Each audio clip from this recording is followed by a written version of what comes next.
So, have you ever tried looking up a property record online only to hit this massive paywall? Or maybe you just found yourself completely lost in a maze of confusing, severely outdated government websites? It is incredibly frustrating, right? You just want to know the history of a house, check on some property taxes, or find a deed, and bam, they're asking for a credit card. Well, you're absolutely in the right place. Welcome to this explainer where we're going to unlock the ultimate free solution for mastering online access to Williamson County property records. Let's get right into it. Okay, let's dive in by contrasting the incredibly costly, frustrating way most people search with the free, direct methods we'll be exploring today.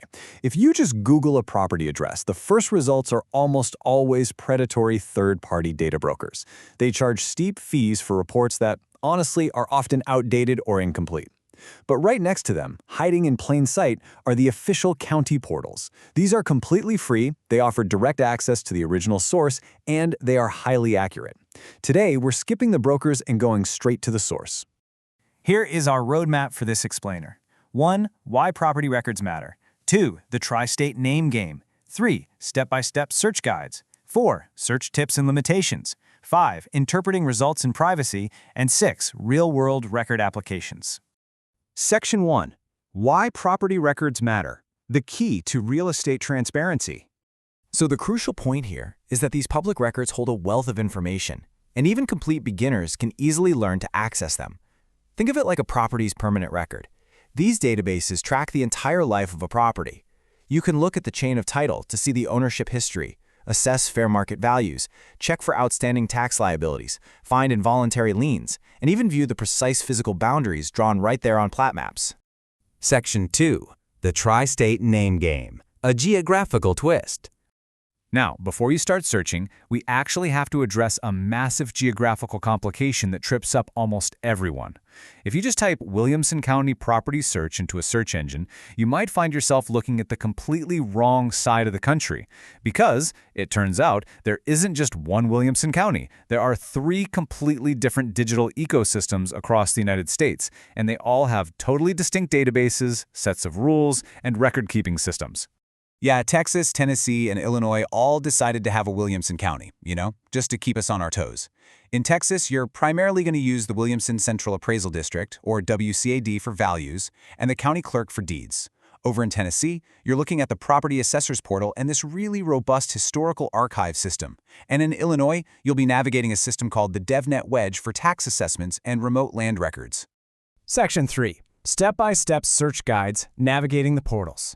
Once you know which state you're actually operating in, the search mechanics are highly logical. For Texas, the Williamson Central Appraisal District offers a fantastic, zero-cost remote database. You simply navigate to wcad.org, pick your parameter, like the situs address, which is literally just the physical street location, and run your search. Instantly, you'll be able to view comprehensive appraisal records, building specs, land sketches, and active homestead exemptions. Meanwhile, if you're searching in Illinois, you'll walk through the DevNet Wedge portal, which is super cool because it uniquely allows you to filter historical property transactions by minimum or maximum sale prices. This is an incredible tool if you're trying to understand market trends in, say, Marion, Illinois, or if you just want to see exactly how much a specific home sold 4 years ago. Section 4. Search tips and limitations. Unlocking advanced methods. Because these systems were built by totally different vendors at different times, standardizing your search won't always work. So you need specific tricks to unlock their full potential. Here are some actionable insights. In Tennessee, using the % sign actually acts as a wildcard. So if you aren't sure how a name is spelled, or if the database abbreviated something like street or north, typing a partial name with a % sign, like SMI%, will pull up everything starting with those letters. Over in Illinois, while the DevNet Wedge is free, if you want actual document images from the recorder's office, you are going to need to create a registered account. Now, in Texas, the county clerk offers a massive tactical advantage. OCR, or Optical Character Recognition. Can't find a property in the digital index? Well, OCR is an absolute lifesaver. It essentially reads the scanned images of old paper deeds to find the text you're searching for, helping you locate specific land tracts that just weren't properly tagged in the primary digital index. But of course, there are limitations. This quote directly from the Texas County Clerk FAQ highlights a major one. You can't just type in a legal description to find a deed there. You absolutely have to know the name of the buyer, the seller, which they call the grantee and grantor, and a rough date to successfully pull up those official public records. Section 5. Interpreting results and privacy. Understanding the data. Finding the record is really only half the battle. Next, we need to interpret what these search results actually mean. When you view a Texas record, you should always check for the 10% year-over-year appraisal cap, which just means your taxable home value can't legally jump more than 10% in a single year if you have a homestead exemption. Also, on a much more serious note regarding your privacy, sensitive identifiers are legally redacted and scrubbed from these digital indexes to protect you. So always be mindful of data privacy when navigating public records. Oh, and a quick tip on zoning. Don't look for zoning rules in county property records. Zoning is handled by local municipalities and cities, not the county government. Section 6. Real-world record applications, the stakes of property records. To see why mastering this really matters, let's impartially examine a fascinating community conflict in Taylor, Texas that perfectly illustrates what happens when historical deeds and modern development collide. This timeline tracks how an 87-acre parcel intended for a public park transformed into a massive data center site. Back in 1999, a local farmer deeded the land to a public trust with the intention it be used as a public park.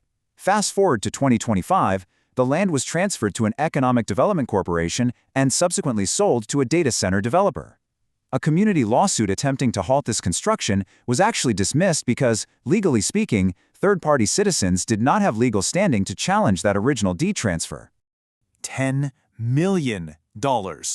That is the amount the land was sold for to developers in 2025, which contrasts incredibly sharply against the mere $10 nominal fee the farmer originally transferred the deed for back in 1999.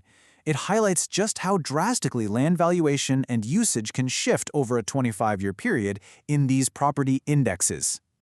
As one local observer noted, this case study neutrally demonstrates the absolute necessity of researching and recording airtight deed restrictions. If you want land used a certain way forever, it literally must be explicitly written into the property records you file with the county clerk. Now, if you hit a brick wall in your own research, just remember you aren't alone. There are fantastic supplementary resources available, including local libraries and historical archives with hundreds of thousands of entries. In Tennessee alone, the Williamson County Archives hosts an online index with over 364,000 metadata entries spanning historical deeds, wills, and tax listings. And never hesitate to call the help desks at the appraisal districts or county clerks. They're public servants and they are right there to assist you. So, I heavily encourage you to take what you've learned in this explainer and try running a free search on your own property today. Seriously, go to your local county portal, plug in your address, and just see what the public record actually says about your home. And hey, if you found this guide valuable, please share it with a friend, a neighbor, or anyone looking to decode the real estate world.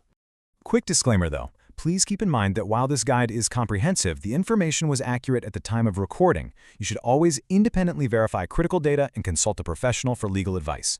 County websites update their software, URLs change, and new privacy laws are passed. So always double-check the official sources if you're making a major financial or legal decision. Until next time, keep exploring and ask yourself, what forgotten stories, past values, or crucial hidden restrictions are waiting to be uncovered in your own local property records? Happy searching!